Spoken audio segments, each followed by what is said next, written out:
You wake up choking, your throat burns like you've swallowed molten metal. The room spins as you stumble toward the mirror, and what stares back makes you scream.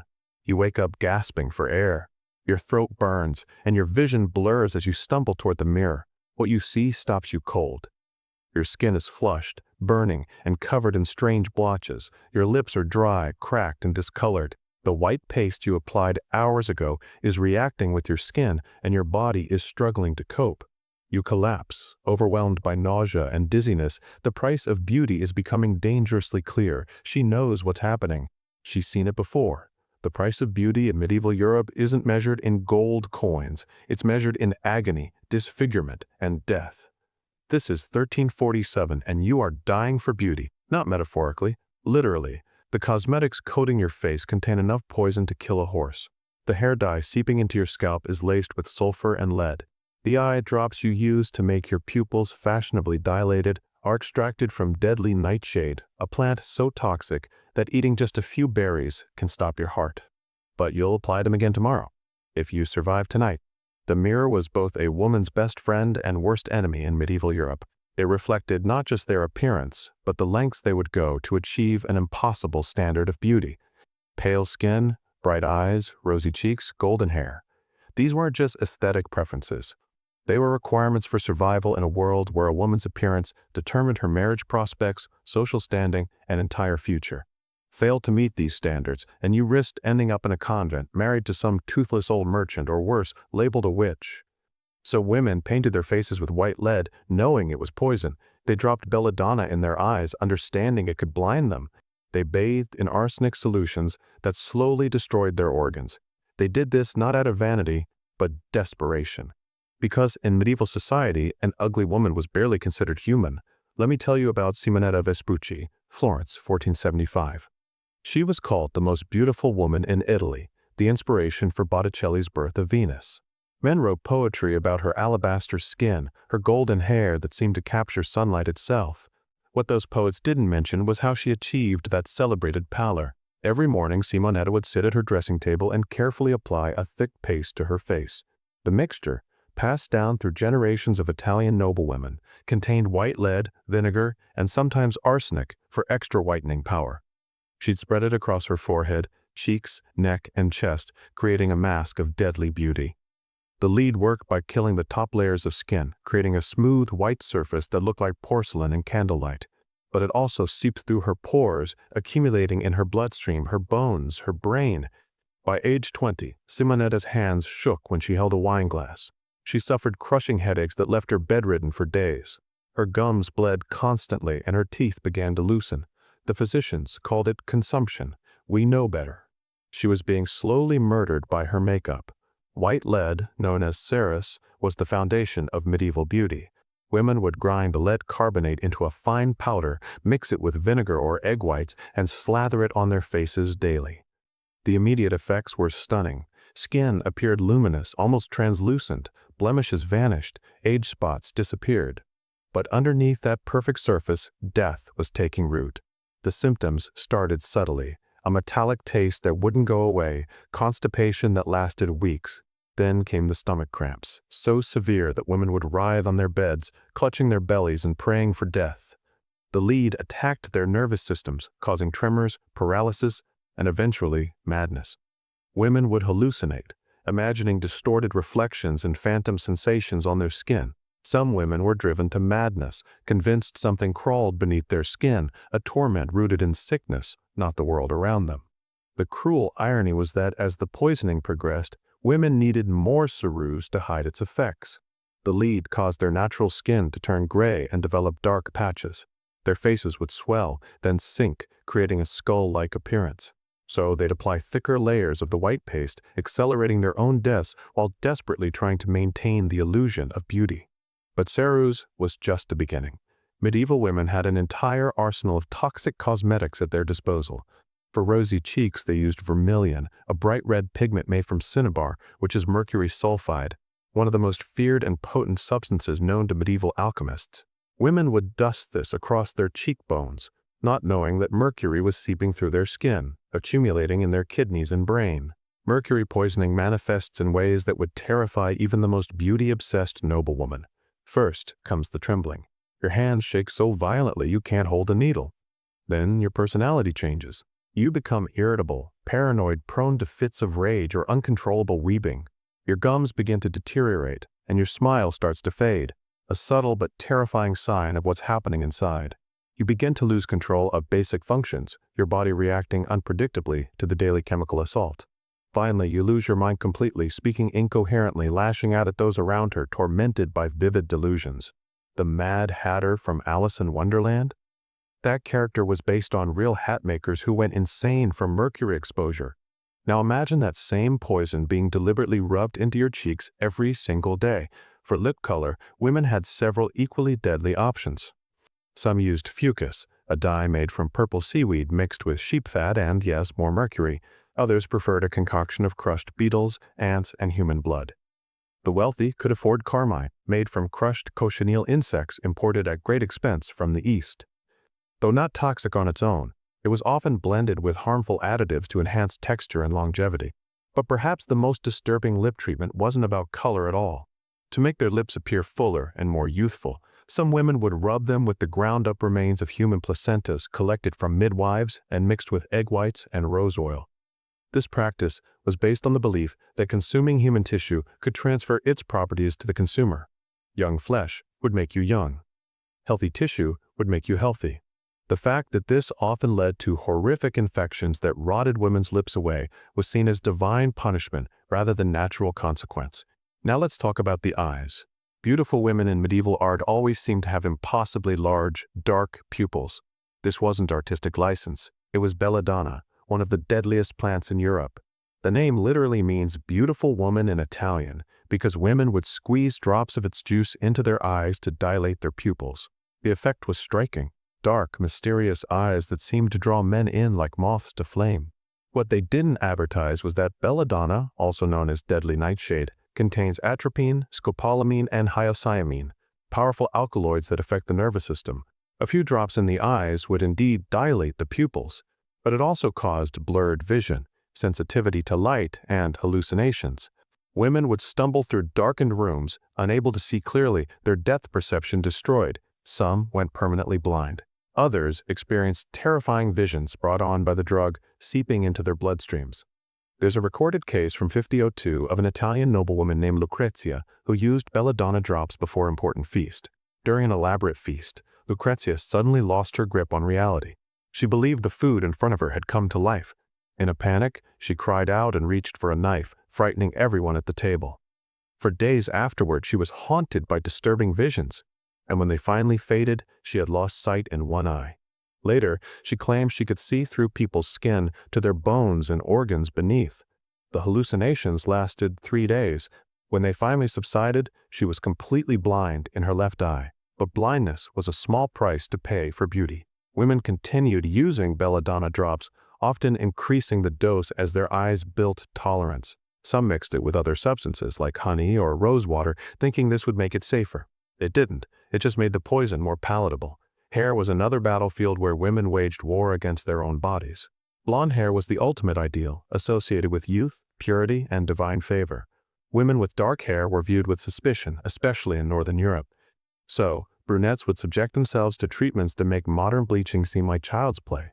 The most common method involved creating a paste from sulfur, lead, and quicklime, then coating the hair and sitting in direct sunlight for hours. The mixture would literally burn the color out of hair while simultaneously burning the scalp. Women developed painful lesions on their scalps, raw and inflamed from repeated exposure to harsh bleaching agents. Their hair would become so brittle it would break off in chunks, leaving bald patches they'd desperately try to cover with wigs made from the hair of peasant children. But the external damage was nothing compared to what was happening inside their bodies. The lead and sulfur would seep through the burned scalp directly into the bloodstream.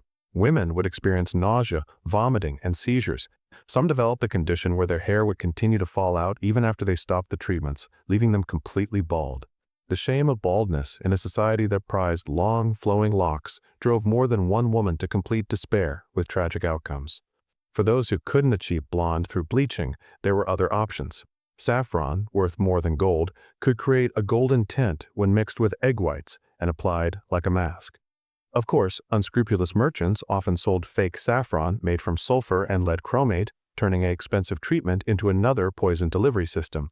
Some women tried more extreme methods. There are accounts of women consuming gold leaf, believing it would make their hair shimmer from within. The gold itself wasn't toxic, but it was often contaminated with mercury used in the refining process. These women would indeed develop a strange shimmer, but it was the sheen of fever sweat as mercury poisoning ravaged their bodies. Let me tell you about Eleanor of Castile, Queen Consort of England. History remembers her as a devoted wife whose husband built elaborate crosses to mark her funeral procession. What history forgets is how she likely died. Eleanor was famous for her beauty regimen, which included daily baths in water mixed with white lead and rosewater. She drank potions of crushed pearls dissolved in vinegar to maintain her pale complexion from within. She used mercury-based treatments on her skin to remove age spots and applied belladonna to her eyes before every court appearance. By age 40, Eleanor was suffering from symptoms that court physicians couldn't explain: violent stomach pains that left her screaming, tremors that made it impossible for her to hold a quill, periods of madness where she would accuse her ladies of trying to poison her, not realizing she was poisoning herself. Her death at age 49 was attributed to fever. More likely, it was the cumulative effect of decades of toxic beauty treatments. The bathing rituals of medieval noblewomen were particularly horrifying. Public bathhouses had largely disappeared after the fall of Rome, replaced by a fear that bathing opened the pores to disease and evil spirits. But wealthy women still bathed privately, and these baths were anything but cleansing. Popular bath additives included arsenic to whiten the skin, mercury to clear blemishes, and lead to create that coveted translucent appearance. Women would soak for hours in these toxic soups, their skin absorbing poisons that would circulate through their bodies for weeks afterward. Some added crushed pearls, believing their essence would transfer luminescence to the skin. Others used milk mixed with dove droppings, convinced that the purity of doves would purify their complexion. The Countess Elizabeth Bathory, who allegedly bathed in the blood of virgin girls to maintain her youth, might seem like an extreme example, but her methods echoed a darker trend: the use of symbolic or ritual ingredients believed to transfer youth, no matter how disturbing the source. The belief that you could absorb the properties of what you bathed in was widespread and deadly. After bathing came the application of various lotions and unguents. These weren't the harmless moisturizers we know today. Medieval skin treatments were alchemical experiments performed on living flesh. A popular anti-aging cream contained white lead, mercury, and ground-up mouse droppings. Freckle removers used sulfuric acid that literally burned spots off the skin. Wrinkle treatments included arsenic paste that would temporarily plump the skin by causing it to swell with fluid. The preparation rituals were elaborate and dangerous. Women would spend hours each day applying and reapplying these poisons. They had special servants whose only job was to mix cosmetics, and these servants often died young from constant exposure to toxic fumes. Some records describe entire households falling ill from mercury vapors that seeped out of dressing rooms filled with experimental cosmetics. But here's what's truly horrifying. These women weren't ignorant of the dangers. They knew these treatments were dangerous, and still, they used them. Physicians warned against using white lead. Priests preached about the sin of vanity. There were even popular cautionary tales about women who died from their cosmetics. Yet they continued using them because the alternative, being considered ugly, was worse than death. The social pressure was immense.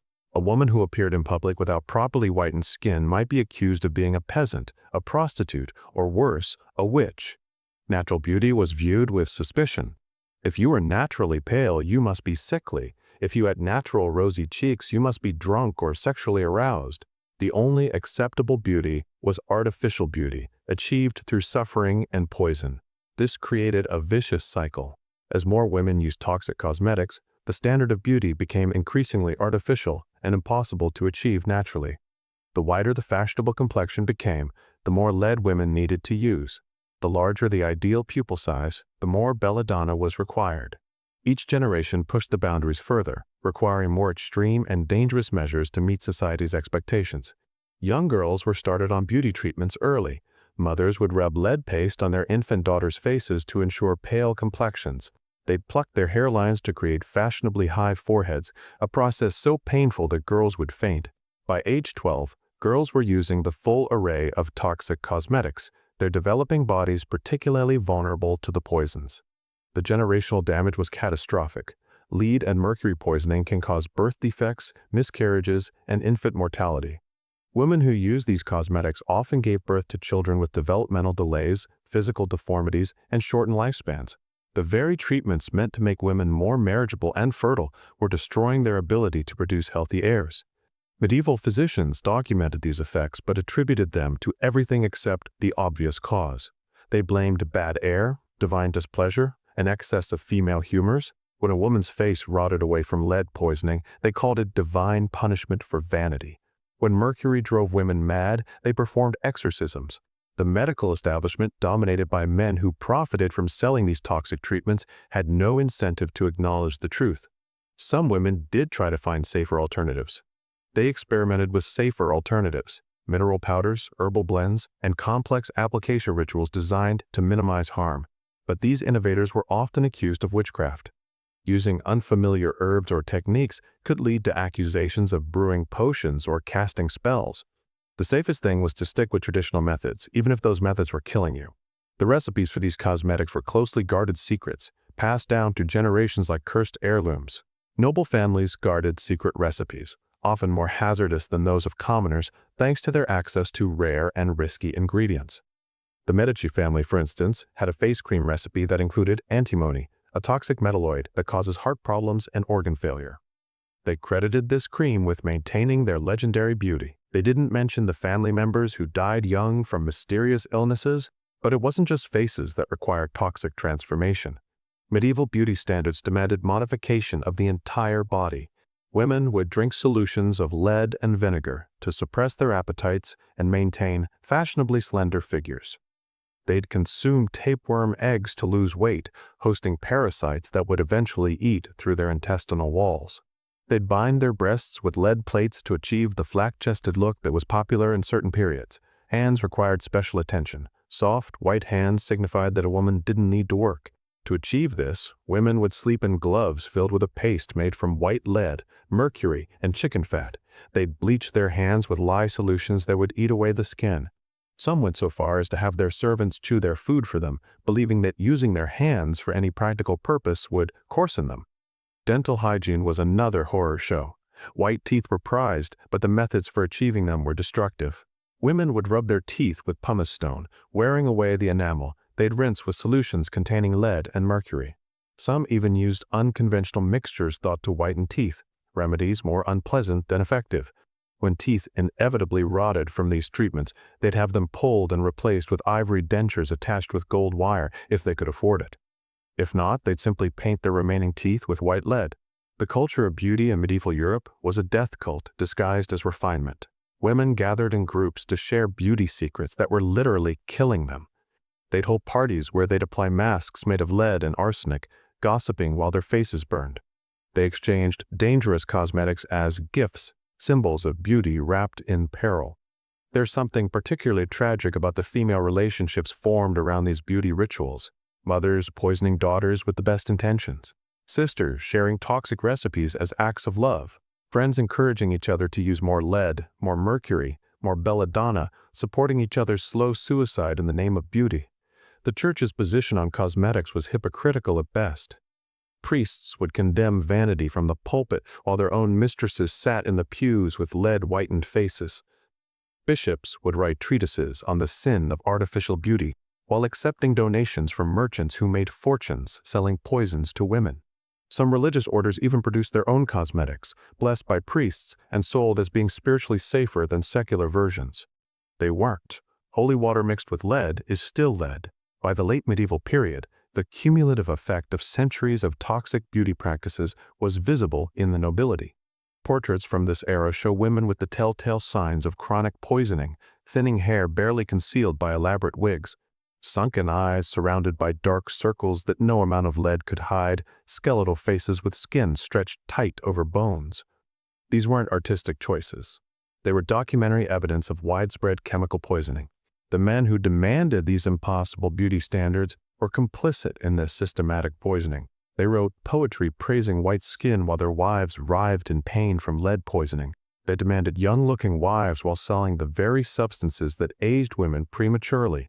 They profited from the beauty industry while pretending to be horrified by female vanity. There were voices of dissent. Some physicians, particularly in the Islamic world where different beauty standards prevailed, wrote about the dangers of European cosmetic practices. Jewish merchants who traveled widely noted the correlation between certain cosmetics and illness. But these warnings were dismissed as foreign nonsense or jealous criticism of European sophistication. The Renaissance, supposedly an era of enlightenment, actually made things worse. As trade routes expanded, new poisons became available. Italian merchants imported exotic toxins from Asia and Africa. Alchemists developed more concentrated forms of traditional poisons. The printing press spread dangerous beauty recipes faster and wider than ever before. What was once confined to noble courts soon spread to the rising merchant class with equally tragic results. It wasn't until the 18th century that mainstream European medicine began to acknowledge the connection between cosmetics and death. Even then, it took decades more for these practices to fully disappear. Some toxic beauty treatments persisted into the 20th century. The last documented case of ceruse poisoning from cosmetic use was in 1869. Today, we look back at these practices with horror and disbelief. How could women knowingly poison themselves for beauty? But before we judge too harshly, consider our own beauty standards. We inject botulinum toxin, one of the deadliest poisons known, into our faces to smooth wrinkles. We undergo surgeries that carry risk of death to modify our appearances. We use products whose long-term effects we don't fully understand. The medieval women who painted their faces with lead weren't uniquely vain or foolish. They were victims of a society that valued their appearance over their lives. They faced impossible choices between social death and physical death. Most chose to die beautiful rather than live ugly, and who among us can honestly say we wouldn't make the same choice in their circumstances?